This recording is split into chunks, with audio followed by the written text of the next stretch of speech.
자, 우리 언약의 중요성에 대해서 우리 함께 말씀을 나누고 있는데요. 우리 말씀을 나누기 전에 우리 좌우 옆에 계신 분이 함께 인사하겠습니다. 자, 사랑의 하나님이 당신을 부르셨습니다. 사랑의 하나님이 당신을 부르셨습니다. 사랑의 하나님이 당신을 부르셨습니다. 자, 사랑의 하나님께서 우리가 하나님을 알기 전에 우리를 먼저 사랑하여 주시고, 그리고 오늘 이 자리에 하나님께서 불러주셔서 우리가 주의 앞에 나온 줄로 믿습니다. 자, 우리를 부르신 하나님, 우리에게 좋은 것을 주십니다. 사모하는 자에게, 또 우리가 하나님을 강구하는 자에게 하나님 만나주시고, 우리 풍성한 은혜를 더하여 줄 줄로 믿습니다. 자, 우리 하나님, 자, 우리 언약의 중요성. 자, 우리, 여러분들 영화를 좋아하시는 분들은 영화를 보면, 시리즈 영화를 나오는 거지 않습니까? 뭐, 반지의 제왕, 그 다음에 뭐, 스타워즈, 뭐, 로키, 뭐, 이런 것들은 그냥 뭐, 여러 개로, 여러 영화가 나옵니다. 그 중에 인디아나 존스라는 영화도 있습니다. 이 영화도 몇 편이 나왔는지 모릅니다. 나올 때마다 인기를 끌고, 많은 관중이, 많은 사람에게 관심이 되어지는데, 그 인디아나 존스가 1981년에 처음 나왔을 때, 그때 원 제목이 잃어버리는 언약궤의 수색자라는 뜻입니다. 자, 물론 나중에 이 제목이 한국어로서는 바꿔졌지만, 자, 근데 이 영화가 만들어진 배경이 흥미롭습니다. 자, 이 영화를 만들어진 배경은, 자, 세계 전쟁 2차 대전 때 독일 히틀러가, 이 독일 군대가 무적의 군대가 되어서, 전쟁할 때마다 이기는 그런 군대가 되길 원했습니다. 그래서 히틀러가 군사들을 훈련시키고 또 뛰어난 식물을 또 많이 개발했지만, 특별히 이 독일 히틀러가, 하나님을 믿지 않는 히틀러가 성경에 주목을 했습니다. 그리고 성경에서 언약궤에 주목을 하고, 이 잊어버린 언약궤를 찾기 위해서 많은 사람들을 풀어서 수색을 하고 했습니다. 자, 히틀러가 생각에는 그 언약궤가 독일 군대 안에 있으면 독일 군대는 천하무적이다. 어떤 군대를 만나도 질 수 없다. 이길 수밖에 없다. 하는 생각을 가지고 그 언약궤를 찾으려고 합니다. 그런데 결국은 찾지 못했습니다. 그래서 어떤 학자는 말하기를 바로 언약궤가 없어서 독일의 군대가 졌다, 뭐 이렇게 말하기도 합니다. 자, 그런데 자, 민수기 10장 35절 36절에 보면, 자, 모세가 하나님 앞에 나와 이렇게 간구합니다. 자, 여호와여 일어나사 주의 대적들을 흩으시고 주를 미워하는 자로 주 앞에서 도망하게 하소서. 괴가 쉴 때는 가로되 여호와여 이스라엘 천만이라도 돌아오소서 하였더라. 자, 이 말이 무슨가 하면, 자, 이스라엘 백성들이 언약궤를 메고 이제 광야로 나갈 때, 자, 그 언약궤가 나갈 때는 원수들이 쫓겨가게 하여 주시고, 그리고 언약궤가 진 가운데 있어서 그들이 머물러 있을 때는 하나님의 백성들에게 편안을 주소서 하고 이 모세가 기도하게 되었습니다. 얼핏 보면 언약궤가 모든 것을 다 한 것 같습니다. 자, 그런데 그렇지 않습니다. 자, 그런데 이 모세의 기도 때문에 많은 사람들이 오해를 하게 되어집니다. 언약궤가 무슨 마술 상자처럼, 자, 언약궤 그림을 한번 띄워주세요. 마술 상자처럼 언약궤만 있으면, 언약궤가 지금 본 것처럼, 저렇게 생겼습니다. 그래서 이 크기가 크지 않습니다. 이게 가로가 116cm, 한 이 정도, 높이가 76cm, 폭이 76cm, 크지 않고, 그리고 양 끝에는 이렇게 나무와 돌이가 있어서 나무를 껴서 어깨에 멜 수 있도록, 그리고 위에는 속죄소로 저렇게 되어 있습니다. 자, 두 번째 그림 한번 띄워주세요.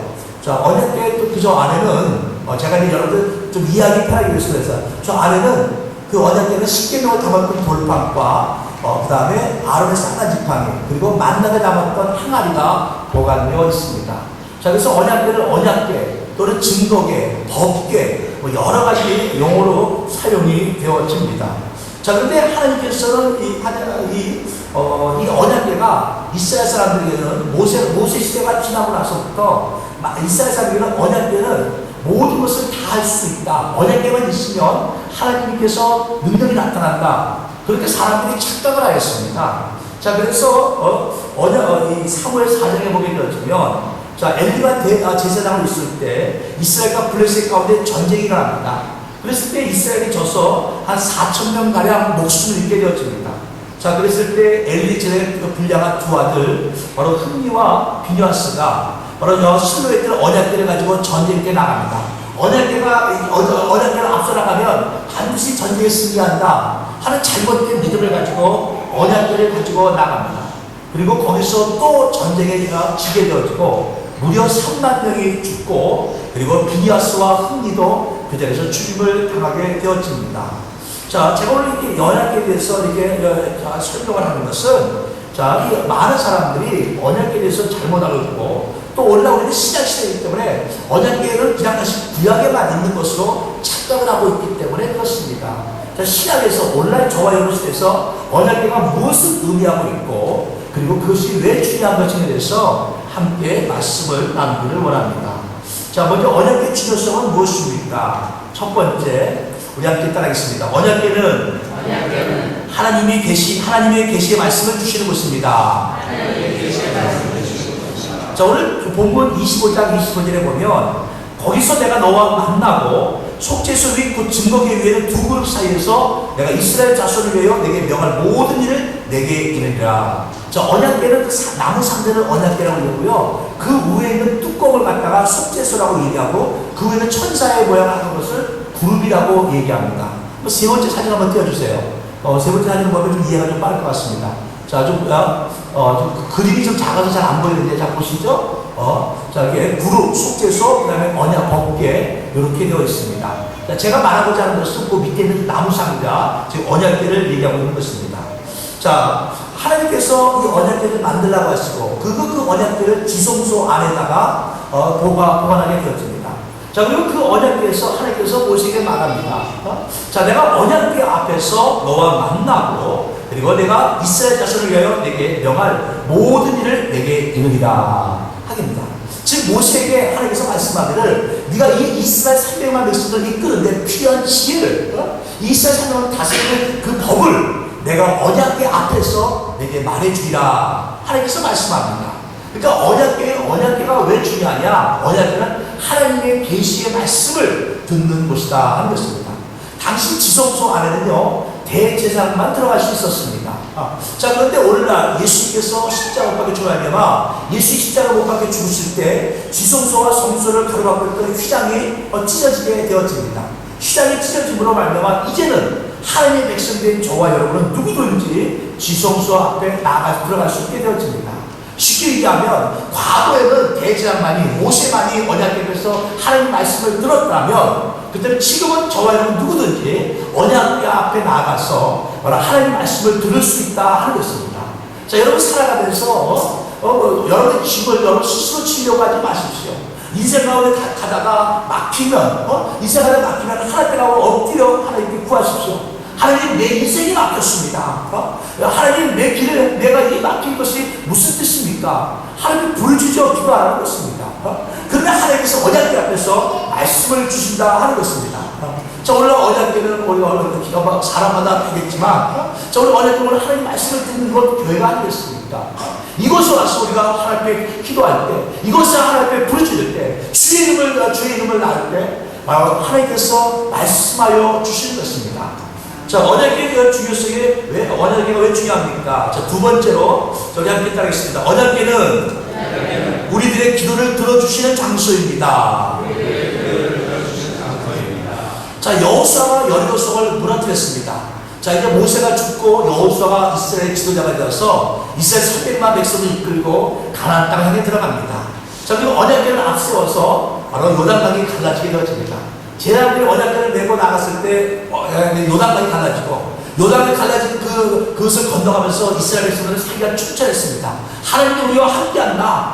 봐라, 요단강이 갈라졌다. 그리고 그들은 가나안 땅에 들어가서 여리고성을 앞에 합니다. 그 큰 여리고성을 봤을 때는 두려움도 있었고, 저 성이 무너질까 하는 의구심도 있었지만, 하나님 말씀대로 하루에 한 바퀴씩, 그리고 일곱째 날 7바퀴를 돌고 그들이 외치라 했을 때, 다 같이 외쳤을 때 그 크고 견고한 여리고성이 무너지게 되어집니다. 자, 이스라엘 백성들의 살기가 충천했습니다. 야, 이제는 하나님이 함께하니까 가나안 성을 점령하는 거는, 가나안 땅을 점령하는 것은 아무것도 아니다. 이거는 누워서 떡 먹기다. 뭐 그런 식으로 그들은 가나안 땅이 이제 자기들의 손에 있는 것처럼 기뻐했습니다. 그리고 여리고성은 조금 떨어진 아이라는 조그만 성이 있습니다. 정탐꾼들이 갔다 와서 여호수아에게 말합니다. 아이성은 작은 성이니 백성들은 다 올라갈 필요 없습니다. 아이성은 조그마니까 군사 2~3천 명만 보내면 될 것 같습니다. 그래서 여호수아가 소수의 부대를 보냅니다. 그리고 승전의 소식을 기다립니다. 여기 아이성을 무너뜨렸습니다. 아이성을 점령했습니다. 라는 그 기쁜 소식을 기다리고 있습니다.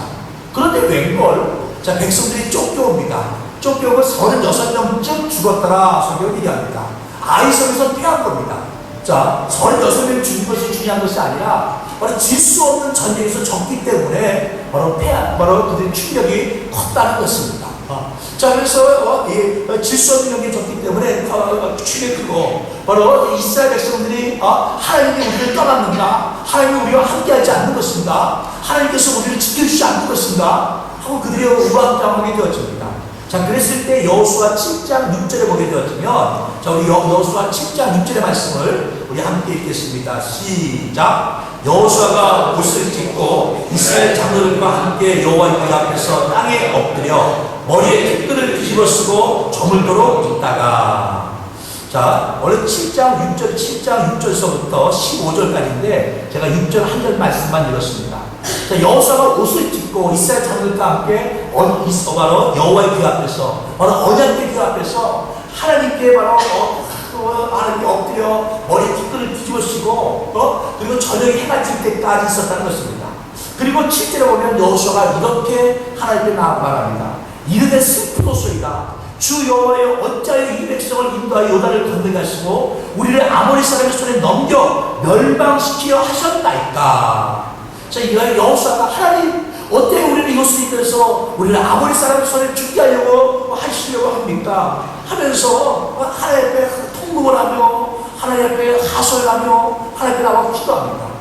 그랬을 때 하나님께서 뭐라고 말씀하십니까? 10절의 말씀을 보겠습니다. 여호수아 7장 10절의 말씀을 우리 다 같이 함께 합독하겠습니다. 시작. 여호와께서 여호수아에게 이르시되 일어나라 어찌하여 이렇게 엎드렸느냐. 여호수아의 기도를 들으시고 하나님께서 여호수아에게 말합니다. 여호수아야 일어나라 어찌하여 엎드렸느냐 하면서 11절에서 15절까지는 하나님께서 이스라엘 백성의 패한 이유를 설명합니다. 여리고성이 무너질 때 아무것도 취하지 말았었는데 아갈이라는 자가 그 여리고성에서 바로 하나님의 말씀을 듣지 않냐고 그것에서 바로 재물을 취득하여 숨겨두었기 때문에 그렇기 때문에 그들이 하나님의 말씀을 순종하지 않았기 때문에 아이성에서 패하게 된 것이다 라고 하나님이 말씀하게 되어집니다. 여기서 바로 우리가 알 수 있는 것은 무엇입니까? 바로 여호수아가 그냥 광야 가서 조용한 데 가서 하나님께 부르짖고 기도한 것이 아니라는 것입니다. 이스라엘 백성들과 함께 모였고 우리가 손을 잡고 하나님께 기도하자 이런 것도 아니었다는 것입니다. 어디서 기도를 했습니까? 하나님의 언약궤 앞에서 하나님의 언약궤 앞에서 엎드려 하나님께 간구했을 때 하나님께서 여호수아의 기도를 들으시고 응답하여 주셨다 하는 것입니다. 그래서 언약궤는요 우리의 기도를 들어주는 장소인 것입니다. 그래서 언약궤가 중요합니다. 이제 세 번째로 이제 언약궤 중요성에 대해서 함께 봅니다. 함께 따라하겠습니다. 언약궤는 하나님의 자녀들의 용서가 받는 것입니다. 제가 얘기했지만 구약에서는요 지성소와 성소가 나눠져 있다고 얘기했습니다. 그럼 지성소에는요 1년에 딱 하루만 들어갈 수 있습니다. 한 번이 아니라 하루만 들어갈 수 있습니다. 7월 유대인 달력으로 7월 10일 대속죄의 날 대제사장이 그곳에 들어갑니다. 대장이 먼저 자기와 자기 가족들의 죄를 속하기 위해서 수송아지를 잡아서 그 피를 가지고 가서 속죄소 위에다가 7번을 뿌립니다. 그리고 다시 나와서 염소를 잡아서 그 피를 가지고 이제 다시 또 지성소에 들어가서 백성들의 죄를 속하기 위해 또 피를 속죄소에 뿌리게 되어집니다. 그러면 하나님께서 그 피를 모시고 그리고 바로 제 백성들의 죄를 용서하여 주셨다 하는 것입니다. 예수 그리스도께서 이스라엘에서는 1년에 한 번씩 반드시 대제사장이 언약궤 지성소에 들어가서 속죄소 앞에서 바로 언약궤 그 앞에서 피를 뿌려야만 했습니다. 예수님께서 이 땅에 오시고 예수님이 십자가로 말미암아 단번에 저와 여러분의 모든 죄를 용서해 줬습니다. 이제는 우리가 해마다 이제 이스라엘 백성들이 해마다 속죄 앞에 가서 피를 뿌릴 필요가 없습니다. 모든 죄가 다 용서함 받았습니다. 그렇지만 저와 여러분이 하나님을 믿고 난 후부터, 하나님의 자녀가 되고 난 후부터 우리가 하나님의 자녀가 됐음에도 불구하고, 하나님의 말씀을 깨달았음에도 불구하고 말씀대로 살지 못하고, 내가 하나님 뜻대로 살지 못하고 내 생각대로 내 원하는 대로 살았다면, 그때 우리는 언약궤 앞에 나와 하나님 앞에 우리 죄를 회개하여야 하는 것입니다. 주님, 나를 용서하여 주소서. 내가 연약합니다. 부족합니다. 나약합니다. 세상에 살다가 하나님의 말씀을 자고 하나님의 자녀로서 빛이 되어주고 소금이 되어야 되는데, 빛이 되지 못하고 소금이 되지 못하고, 사람들이 하나님의 영광이 되어야 되는데 하나님의 영광이 되지 못하고 이런 모양으로 저런 모양으로 부족한 모습으로 살았습니다 하고 우리가 하나님 앞에 나와 언약궤 앞에 나와 우리가 기도하게 되었을 때, 하나님께서는 그 자녀들을 용서하여 주시는 것입니다. 자, 하나님께서 어디서 용서해 주었다고요? 언약궤에서 용서해 주었다는 것입니다. 자, 그래서 언약궤가 중요한 것입니다. 자, 마지막 네 번째로 우리 함께 따라하겠습니다. 자, 언약궤는 하나님의 영광이 임재 계시는 곳입니다. 자, 하나님의 영광의 구름이 속죄소 위에 임재하시면 요단강이 갈라졌습니다. 여리고성이 무너졌습니다. 엄청난 우리의 인간의 상상으로 할 수 없는 엄청난 하나님의 능력이 나타나게 되었습니다. 그리고 하나님의 영광이 떠나버리면 언약궤 그 자체는 아무런 의미가 없습니다. 그냥 나무 상자에 불과합니다. 금을 씌운 나무 상자에 불과합니다. 근데 언약궤가 바로 하나님의 능력이 나타나는 것은 언제냐? 하나님의 영광이 바로 그곳에 있을 때인 것입니다. 자, 오늘날 주전 예수님이 이 땅에 오시기 전에, 바로 서기 전에 587년 전 유대 백성들이 바벨론으로 끌려갈 때 유다 나라가 망하고, 그들이 죄를 져서 하나님께 버림받고 유다 나라가 망하고 바벨론으로 끌려갈 때, 하나님의 영광이 성전 동문으로 해서 예루살렘 동편산에 머물다가 그리고 어디론가 사라지게 되어집니다. 그리고 그 이후로 바로 하나님의 언약궤도 사라지게 되어집니다. 자, 그 이후로 아직까지 하나님의 언약궤가 어디 있는지 모릅니다. 자, 하나님의 언약궤가 떠난 이스라엘은 바로 하나님의 보호막이 거칠어지게 되어지고, 그리고 바벨론에 의해서 철저히 멸망하게 되어집니다. 자, 언약궤는 하나님의 영광이 임할 때, 하나님의 영광이 함께하게 되었을 때, 그 언약궤는 언약궤가 되어진 것입니다. 하나님의 그 능력이 함께하게 되어진 것입니다. 자, 언약궤는 하나님의 계시의 말씀을 주시는 것, 하나님께서 우리 기도를 들어주시는 장소요, 우리를 용서하시는 곳이라고 했습니다. 근데 하나님의 영광이 떠나면 아무것도 아니라는 것입니다. 자, 오늘날 말씀을 정리해 봅니다. 자, 우리가 하나님의 언약궤가 오늘날 하나님의 거룩한 교회라고 한다면, 우리는 이 하나님의 거룩한 교회에 와서 우리가 하나님의 말씀을 듣고, 하나님께 와서 하나님께 부르짖으며 기도하고, 또 우리가 이곳에 와서 하나님의 용서를 얻고 그렇습니다. 그런데 중요한 것은요, 하나님의 영광이 떠나면 아무것도 아니라는 것입니다. 하나님의 영광이 떠나면 이곳에 와서 말씀을 와서 우리가 아무것도 느낄 수가 없습니다. 사랑하는 여러분, 하나님의 교회가 언약궤가 하나님의 영광이 머무는 것은 무엇입니까? 하나님의 뜻대로 영광이 머무는 것이 아닙니다. 바로 저와 여러분이 하나님의 선택받은 하나님의 자녀들이 어떠한 마음으로 하나님을 나아가느냐에 따라 달라지게 되어진다는 것입니다. 하나님은 변치 않으신 하나님이십니다. 하나님은 변치 않으신 하나님. 하나님의 모세가 만든 것부터 이스라엘 멸망할 때까지 하나님의 언약궤는 동일하였습니다. 하나님의 언약궤는 변하지 않았습니다. 그러나 하나님의 자녀들의 마음이 변했습니다. 자, 그들은 언약궤 앞에서 언약궤 앞에 나오지만 진실된 마음으로 언약궤에 쓰지 않습니다. 언약궤 앞에 나오지만 마음을 다하여 뜻을 다하여 힘을 다하여 하나님께 영광을 돌리지도 않습니다. 그랬을 때 하나님의 영광이 떠나가게 되어집니다. 하나님이 그들과 함께하지 않게 되어집니다. 하나님의 영광이 떠나간 언약궤는 아무런 의미가 없습니다. 이스라엘 백성들은 언약궤가 마술 상자처럼 모든 그냥 만사형통처럼 생각을 했지만, 하나님의 영광이 떠나갔을 때 하나님의 언약궤를 가지고 나가도 그들은 전쟁에 지게 되어집니다. 하나님의 언약궤가 그들 가운데 함께 있어도 그들은 세상에서 지는 자가 되었습니다. 바벨론에 멸망당하는 자가 되었다는 것입니다. 자, 사랑하는 여러분, 저와 여러분이 교회 이 시간에 출석하고 있다고 해서 제 예배드리는 이곳에 앉아있다고 해서 우리가 세상을 이기는 믿음의 사람이 되어지는 것이 아닙니다. 이곳에서 우리가 하나님의 말씀을 들었다고 해서 하나님의 능력이 저와 삶 가운데 함께하는 것이 아니라는 것입니다. 비록 하나님의 뜻이 거룩한 교회가 오늘날 바로 구약의 언약궤를 상징하는 것이지만, 그러나 바로 언약궤가 마술 상자가 아니라 정말 이곳에 하나님의 영광이 깃들어야지 그 하나님의 영광을 가지고 우리가 세상을 이기는 자가 되어집니다. 하나님의 그 영광이 함께하게 되어질 때 요단강이 갈라지고 여리고성이 무너진 것처럼 바로 하나님의 영광이 우리 가운데 함께하게 되어질 때 세상 가운데 우리를 가로막는 모든 장애물들이 넘어지게 되어지고 하나님의 영광을 드러내어지고 하나님의 이름을 높이는 우리 믿음의 사람이 되어지는 것입니다. 신령과 진정으로 예배를 드리지 않으면 하나님의 영광은 함께하지 않습니다. 내가 마음을 다하여 뜻을 다하여 힘을 다하여 하나님을 쓰지 아니하면 하나님의 영광은 함께하지 않습니다. 사랑하는 여러분, 바로 마음을 다하여 뜻을 다하여 힘을 다하여 정말 우리가 하나님께 나아가기를 원합니다. 내가 세상의 어떤 것보다 먼저 그 나라와 그를 구하며 나아가기를 원합니다. 그러면 하나님의 영광이 하나님의 전에 가득하게 되어질 것입니다. 하나님의 영광이 가득하게 되어지면 우리는 그 하나님의 은혜 가운데, 하나님의 은총 가운데, 하나님의 능력 가운데 거하는 사람이 되어질 것입니다.